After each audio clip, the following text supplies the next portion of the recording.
Hi friends, welcome to Rani's kitchen. నేను మీ రాణి. Friends, ఈ recipe వచ్చేసి టీ టైమ్ స్నాక్స్ రెసిపీ అండి. ఒక్క బంగాళదుంపతో 1 కప్పు అటుకులతో క్రిస్పీగా టేస్టీగా ఈ స్నాక్స్ అనేవి చేసి చూపించబోతున్నాను. చిన్నపిల్లలకైతే మరీ ఇష్టపడే స్నాక్స్ రెసిపీ అండి. నూడిల్స్తో రెసిపీస్ చేసినప్పుడు పిల్లలు చాలా ఇష్టంగా తినటమే కాకుండా పొటాటో స్నాక్స్ అంటే కూడా పిల్లలు ఇష్టపడతారు కదా. ఈ 2 కాంబినేషన్స్తో స్నాక్స్ అనేవి చేసి చూపించబోతున్నానండి. ప్రాసెస్ అంతా డిఫరెంట్గా ఉంటుంది, టేస్ట్ మాత్రం చాలా బాగుంటాయి. ఇంట్లో అందరికీ కూడా ఈ రెసిపీ బాగా నచ్చుద్దండి. ఆ ప్రాసెస్ అంతా చూద్దాం. వీడియోని ఫస్ట్ నుంచి లాస్ట్ వరకు స్కిప్ చేయకుండా చూడండి. ఛానల్ని ఫస్ట్ టైం వాచ్ చేసిన వారు సబ్స్క్రైబ్ చేసుకుని పక్కనే ఉన్న బెల్ బటన్ క్లిక్ చేయండి. ఇక ప్రాసెస్లోకి వెళ్ళిపోదాం. ఒక గిన్నెని తీసుకుని దానిలోకి 1 కప్పు నిండుగా అటుకులు తీసుకుని వేసుకోండి. ఏదైనా బౌల్తో కానీ గిన్నెతో కానీ ఇలా తీసుకుని ఎక్కువగా వాటర్ పోసి చేత్తో బాగా కడగండి. అటుకుల్లో ఇసుక అనేది డస్ట్ అనేది ఉంటుందండి. 2-3 సార్లు బాగా ఎక్కువ వాటర్ పోసి బాగా కడిగిన తర్వాత వాటర్ అన్నీ తీసేసి అటుకుల్లో 2 టేబుల్ స్పూన్లు వాటర్ పోసి గిన్నెకు మూత పెట్టి 10 నిమిషాలు పక్కన పెట్టండి.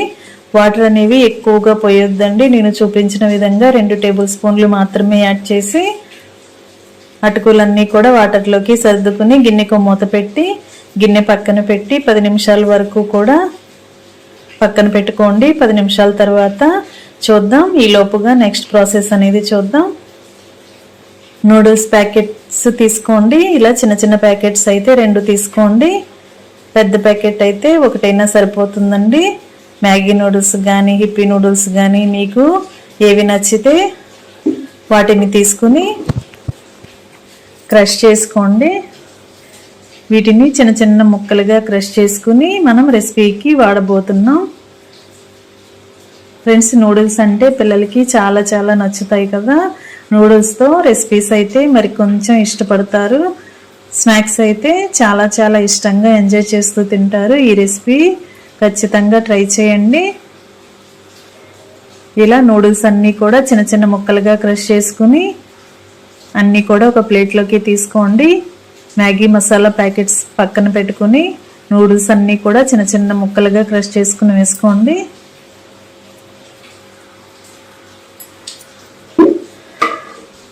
మసాలా ప్యాకెట్స్ కూడా కట్ చేసుకుని ఒక బౌల్లోకి వేసుకోండి. ఈ పౌడర్ అంతా కూడా మసాలా పౌడర్ అంతా కూడా గిన్నెలోకి వేసుకుని దీనిని మనం నెక్స్ట్ వాడతాం.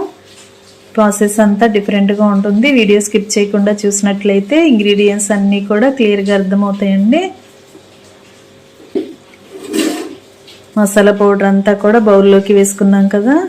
ఈ ప్లేట్ పక్కన పెట్టుకోండి. ఇప్పుడు ఒక బంగాళదుంపను తీసుకుని ముక్కలుగా కట్ చేసుకుని తగినన్ని వాటర్ పోసి గిన్నెలో వేసుకుని తగినన్ని వాటర్ పోసి కొంచెంగా సాల్ట్ వేసుకుని కుక్కర్లో పెట్టి 3 విజిల్స్ వచ్చేంత వరకు ఉడికించండి. ఉడికిన తర్వాత పైపీలంతా ఓపెన్ చేసి బంగాళదుంప ముక్కల్ని పక్కన పెట్టుకోండి. ఇప్పుడు మిక్సింగ్ బౌల్ తీసుకుని దానిలోకి ఉడికించి పైపీలంతా ఓపెన్ చేసిన దుంపల్ని ఇలా గ్రేటర్తో తురుముకోండి.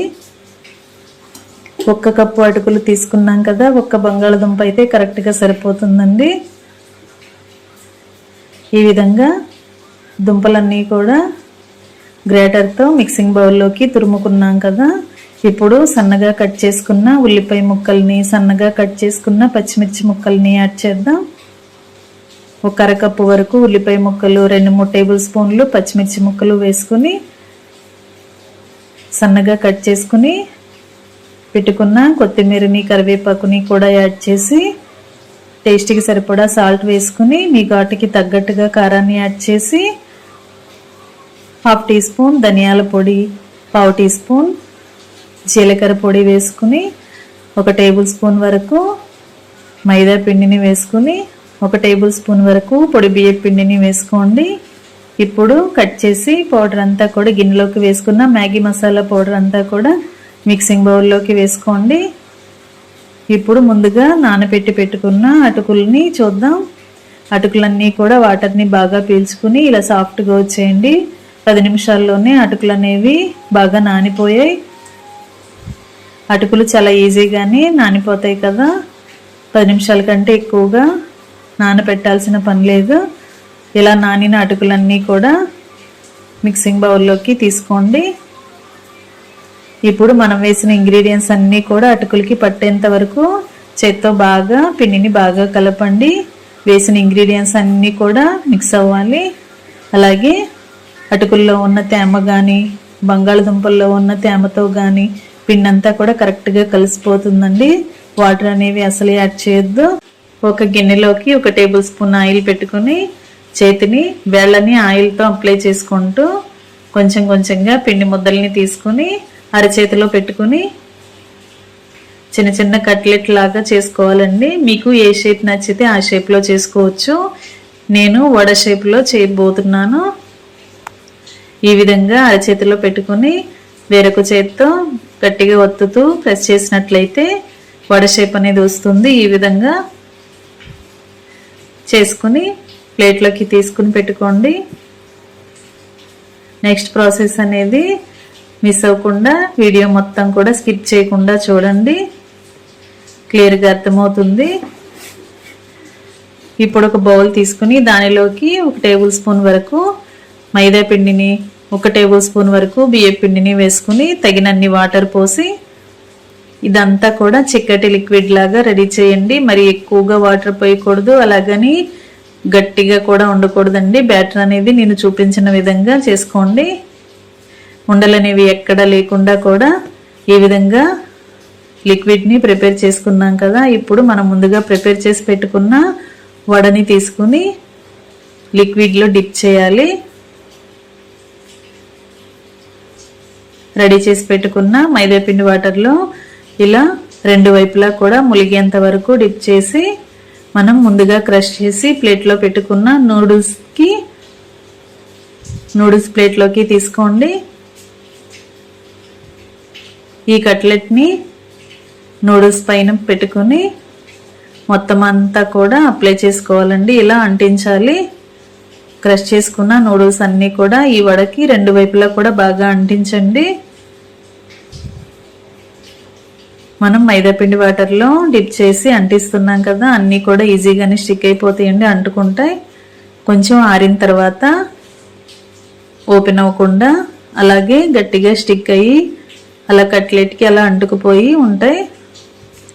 ఈ విధంగా మిగిలిన పిండి అంతా కూడా ఇదేలాగా వడ చేసుకుని మైదాపిండి వాటర్లో డిప్ చేస్తూ నూడిల్స్ని అప్లై చేస్తూ అంటిస్తూ ప్లేట్లోకి పెట్టుకోవటమే. ఫ్రెండ్స్, ఛానల్ని ఫస్ట్ టైం వాచ్ చేస్తున్న వారు సబ్స్క్రైబ్ చేసుకుని పక్కనే ఉన్న బెల్ బటన్ క్లిక్ చేయండి. నేను పెట్టబోయే రెసిపీస్ అన్నీ కూడా డైలీ మీ ఫోన్కి నోటిఫికేషన్కి వస్తే ఓపెన్ చేసి చూడండి. సింపుల్ ప్రాసెస్తో టేస్టీ రెసిపీస్ని చూపిస్తానండి. అన్నీ కూడా పిల్లల నుంచి పెద్దల వరకు అందరికీ నచ్చే విధంగా ఉంటాయి. ఈ విధంగా మనం కలిపి పెట్టుకున్న పిండి అంతా కూడా ఈ విధంగా చేసుకుని అన్నీ కూడా ఒక ప్లేట్లోకి సర్ది పెట్టుకున్నాం కదా. ఇప్పుడు స్టవ్ ఆన్ చేసి కళాయి పెట్టుకుని డీప్ ఫ్రైకి సరిపడా ఆయిల్ పోసి ఆయిల్ కాగిన తర్వాత ఆయిల్కి పట్టినన్ని స్నాక్స్ని కళాయిలో వేసుకోండి. ఒకవైపున కొంచెం ఫ్రై అయిన తర్వాత వెనక వైపు కూడా టర్న్ చేసి 2 వైపులా క్రిస్పీగా అయ్యేంత వరకు ఫ్రై చేయండి. లో ఫ్లేమ్లో ఫ్రై చేసినట్లయితే లోపల వరకు కూడా బాగా ఉడుకుతాయండి. ఒకేసారి హై ఫ్లేమ్ పెట్టామంటే పైన అంతా కూడా నూడిల్స్ అన్నీ మాడిపోతూ ఉంటాయి, లోపలంతా కూడా పచ్చిగా అనిపిస్తుంది. లో ఫ్లేమ్లో ఉడికించినట్లయితే లోపల వరకు కూడా బాగా ఉడికి పై నూడిల్స్ అన్నీ కూడా మాడకుండా క్రిస్పీగా వస్తాయి. ఇంకా అన్ని డీప్ ఫ్రై చేయడం కంప్లీట్ అయిన తర్వాత స్టవ్ ఆఫ్ చేసుకుని వేడివేడి నూడిల్స్ స్నాక్స్ని ప్లేట్లోకి సర్వ్ చేసుకోవటమే. Thanks for watching.